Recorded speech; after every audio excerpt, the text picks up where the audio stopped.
নমস্কার সকলকে unscripted days চ্যানেলে আরও একবার আপনাদের স্বাগত। আজকে বানাবো ক্ষীরোদ কাতলা। চলো এর জন্য কি কি লাগবে দেখে নিই। এখানে আমি নিয়েছি 2 পিস বড় সাইজের কাতলা মাছ, নুন আর গোলমরিচ দিয়ে মাখিয়ে রেখেছি। সাদা তেল, রান্নাটা কিন্তু সাদা তেলেই হবে। ময়দা 1 কাপ মতো, আর 2 কাপ মতো গরম দুধ।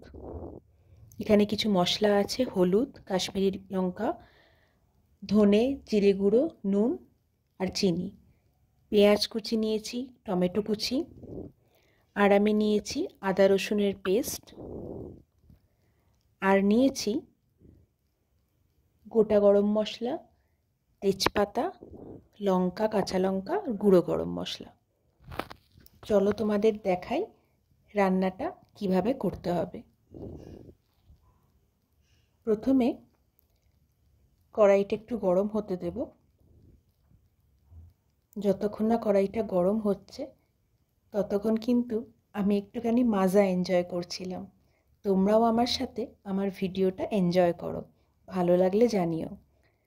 সাদা তেল কড়াইতে দিয়ে দিয়েছি, একটু গরম হওয়া অবধি অপেক্ষা করব।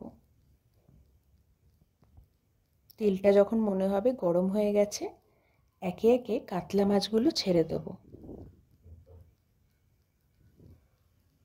এবার কাতলা মাছগুলো ছেড়ে দিয়ে অপেক্ষা করব কাতলা মাছটা যখন ভাজা রেডি হয়ে যাবে। তারপরের পদ্ধতিগুলো তোমাদেরকে জানাচ্ছি। তোমাদের আমার ভিডিও ভালো লাগলে অবশ্যই please like, share and subscribe করে দিও। মাছের এক পিঠ ভাজা হয়ে গেছে, আমি আরেক পিঠ উল্টে দিচ্ছি। একটু লাল লাল করে ভেজেছি আমি। আর এখানে আমি 2 পিস কাতলাই নিয়েছি, আমরা যেহেতু দুটো মানুষ। তোমরা তোমাদের হেডস অনুযায়ী মাছ যতটা নেবে তত হিসাবে মশলাটাও কিন্তু সেরকমই ইউজ করো। আবারও ঢাকা দিয়ে দিচ্ছি। যতক্ষণ মাছটা ভাজা হচ্ছে, গরম দুধের মধ্যে আমি ময়দাটা দিয়ে দেবো। দিয়ে একটা থিক পেস্ট বানাতে হবে, তবে খুব বেশি থিকও হবে না। কনসিস্টেন্সিটা এমন রাখবে যেন একটু গ্রেভি টাইপের হয়। এটা কিন্তু ভালো করে মিক্স করে নিতে হবে যাতে দুধের মধ্যে ময়দার লাম্পসটা না থাকে, একটুও যেন ডেলা না থাকে। ভালো করে কিন্তু একটা ব্যাটার তৈরি করে নিতে হবে, একটু পাতলা হবে ব্যাটারটা। এদিকে দেখো আমার মাছটাও ভাজা হয়ে গেছে। একটা আলাদা বাটিতে মাছটা তুলে রাখছি। এবার এই তেলেই কিন্তু আমি বাকি রান্নাটা করব। তোমাদের আগেই বলেছি রান্নাটা পুরোটাই কিন্তু সাদা তেলে হবে। তেলটা যেহেতু গরমই আছে, আমি তার মধ্যে গোটা গরম মশলা দেবো আর তেজপাতা দেবো। ততক্ষণ কিন্তু আমি আঁচটা কমিয়ে রেখেছি, কারণ মশলাগুলো বেশি আঁচ দিলে পুড়ে যেতে পারে। গোটা গরম মশলা দিয়ে একটু হালকা নাড়িয়ে নেবে। একটু উলট পালট করে এবার আমি পেঁয়াজ কুচি আর টমেটো কুচিটা একেবারে দিয়ে দেবো। এখানে পেঁয়াজ আর টমেটোটা আমি একটু বেশি পরিমাণ নিয়েছি, খুব বেশিও না, মাছ বুঝে তোমরা নেবে। নাড়িয়ে নেবে যতক্ষণ না টমেটো আর পেঁয়াজটা সিদ্ধ হচ্ছে। একটু মোটামুটি নরম হয়ে গেলে এরপর আমি এর মধ্যে আদা রসুনের পেস্টটা দেব। আমি মাছ অনুযায়ী এখানে 2 চামচ মতো দিয়েছি। আদা রসুনের পেস্টটা দেওয়া হয়ে গেলে একটুখানি নাড়িয়ে নিতে হবে। একটু নেড়ে চেড়ে এরপর আমাদেরকে একে একে মশলাগুলো দিতে হবে। মশলার মধ্যে হলুদ, ধনে, জিরে গুঁড়ো, নুন, কাশ্মীরি রেড মির্চ আর চিনি একসাথে মশলাগুলো সব দিয়ে দেবে। এখনও কিন্তু আঁচটা কমিয়েই রাখবে, নয়তো পুড়ে যেতে পারে। ভালো করে সব মিশিয়ে একটুখানি অল্প একটু জল দেবে যাতে মশলাটা তলায় ধরে না যায়।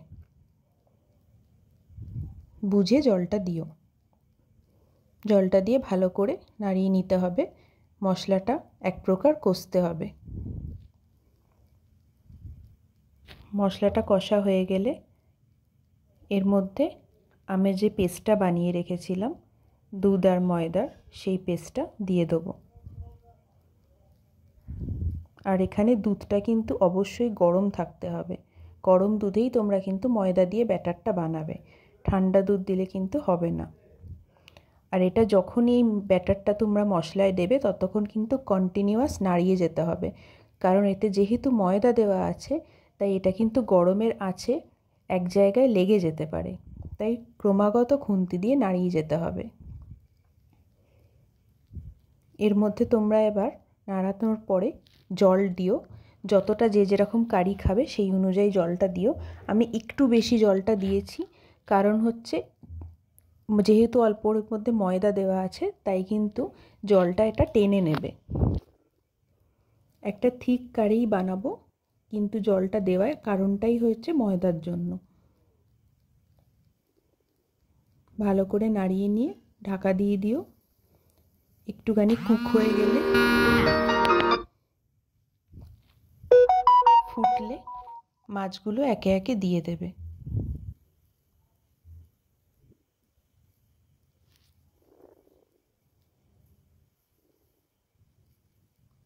মাঝে একটা ফোন চলে এলো, সরি, আওয়াজটা তোমরা শুনতে পেলে কিনা জানি না, একটু কথাটা ওই জন্য কেটে গেল হয়তো।